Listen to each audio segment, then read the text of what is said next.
Tiba-tiba saya dibawa ke taman yang luar biasa, taman padang rumput yang luas, yang adem, yang tidak panas, yang sejuk. Tiba-tiba di sebelah kanan saya itu ada mata air leci.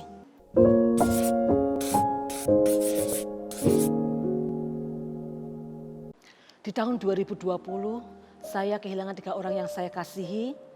Mama mertua saya terkena kanker rahim bulan Mei. Adik saya bulan September meninggal karena COVID, dan bulan Desember papa saya meninggal juga karena COVID.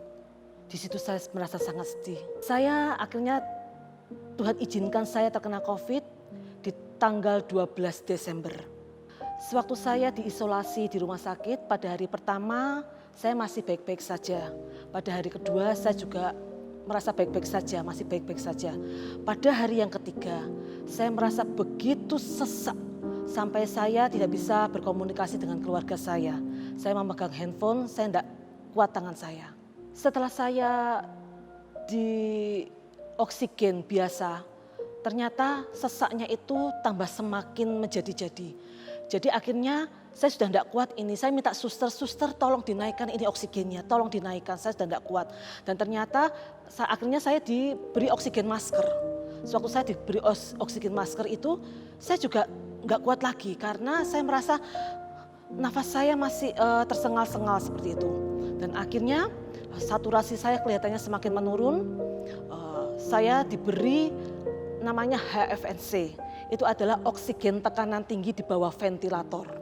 Bukan cuma itu, saya juga disuntik antibiotik, di mana disuntik antibiotik itu luar biasa seperti api yang dimasukkan di dalam tangan. Sewaktu saturasi saya 70%, itu saya seperti ikan yang dikeluarkan dari air.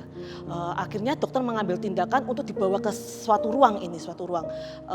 Jadi saya langsung dipasang namanya alat itu ventilator. Jadi saya di situ perjuangan yang luar biasa.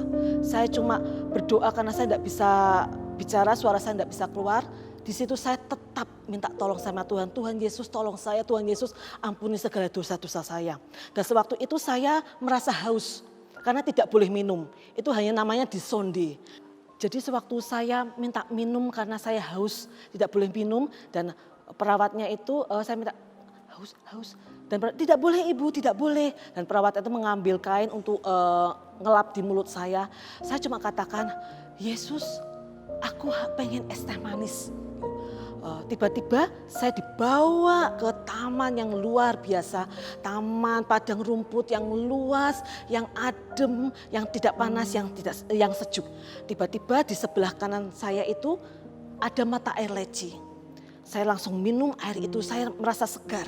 Dan saya cedok ini airnya itu seperti es serut yang bening sekali dan tembus sampai ke rumputnya itu. Dan ada saya pribadi Yesus, dia katakan, akulah jalan keselamatan, kebenaran dan hidup. Dan di jauh sana ada seperti matahari yang terbit bahwa barang siapa yang tidak melalui aku tidak akan sampai kepada Bapakku. Oh ya Yesus, nanti kalau setelah saya sembuh, Engkau perintahkan kemanapun, saya akan pergi. Tetapi dalam hati saya takut.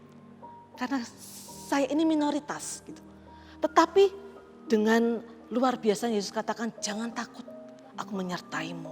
Sewaktu ada kata-kata jangan takut, aku menyertaimu, ada kekuatan, ada keberanian dalam diri saya. Dan setelah itu saya sudah tidak kuat, saya tetap minta untuk dilepas. Tetapi saya tahu jurusan saya kemana kalau misalnya saya dilepas dan saya meninggal. Saya tahu saya akan bersama dengan Yesus. Dan perawatnya bilang, oh ibunya ini minta dilepas ventilatornya. Tunggu sebentar ya ibu, tunggu sebentar. Petugas kebersihan jangan suruh pulang dulu. Jadi sewaktu nanti saya meninggal, saya harus dibungkus dengan plastik dan saya harus dimakamkan saat itu juga. Setelah itu saya tetap banyak kata-kata yang negatif. Siapkan kamar yang paling jelek.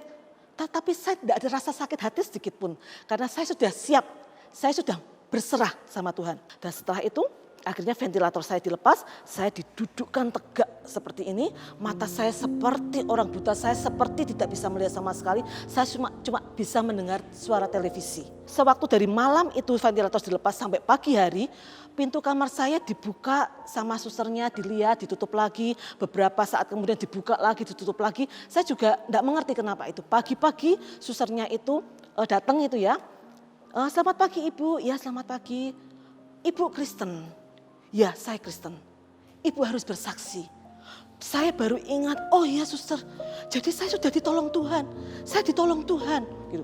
Saya sangat mengucap syukur saya ditolong Tuhan. Iya, jadi akhirnya saya ambil handphone saya langsung WA sama keluarga saya, nanti Mami akan ceritakan, Mami ditolong Yesus. Seperti itu. Akhirnya 21 itu adalah titik awal di mana saya itu seperti lahir baru. Saya diberi kesempatan hidup kedua sama Tuhan. Sampai tanggal 26 Desember saya boleh pulang ke rumah sakit. Jadi sebelum ventilator saya dilepas, sudah ada 5 orang yang meninggal. Bahkan katanya secara kedokteran itu, kalau orang sudah di ventilator, kesempatan hidupnya cuma 20%. Jadi sewaktu dilepas itu, pasti dokter pun tahu ini antara hidup dan mati. Kalau dilepas saya bisa hidup, jadi saya harus belajar untuk bernafas secara sendiri. Dan kalau dilepas itu saya meninggal, berarti sudah itu akhir hidup saya. Dan setelah 2 hari, setelah saya dilepas ventilator, dokter yang melepas ventilator itu datang ke kamar saya dengan ngasih jempol. Ibu, saya juga pada saat dokter mengajukan jempol kepada saya, itu menandakan bahwa saya itu terima mujizat. Dan saya bisa bertahan hidup karena banyak yang lepas ventilator meninggal. Dan disitu menandakan bahwa mujizat itu terjadi dalam hidup saya. Sewaktu kita diberi kesempatan hidup yang kedua, pergunakan itu sebaik-baiknya. Karena tidak semua orang mendapat kesempatan yang sama. Biarlah hidup kita menjadi saksi dan kesaksian yang hidup, supaya kita bisa menjangkau jiwa-jiwa buat Yesus. God bless you all.